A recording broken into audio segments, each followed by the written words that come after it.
the priests stood up and they said, Uzziah, this has to stop. 2 Chronicles 26 says this. Uzziah, who had a censer in his hand ready to burn incense, became angry.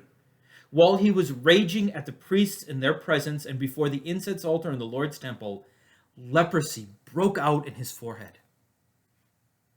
God showed his judgment. He said, Uzziah, how dare you? This stops now. But what's interesting is that God didn't kill him. God had had that kind of judgment before. He had killed people and said, this is it. This is the end. But he doesn't with Uzziah.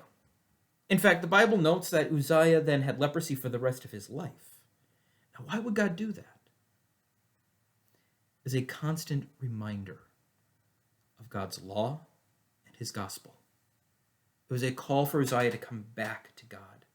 As God says, look, Uzziah, what you've done is wrong.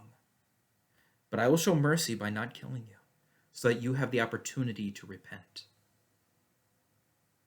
Mentors point to law and gospel. That is what our family values have to depend on. As we say, this is what God says. We are sinners. And Jesus has died for us. And that is what draws people back. Uzziah was shown law and gospel by God that day.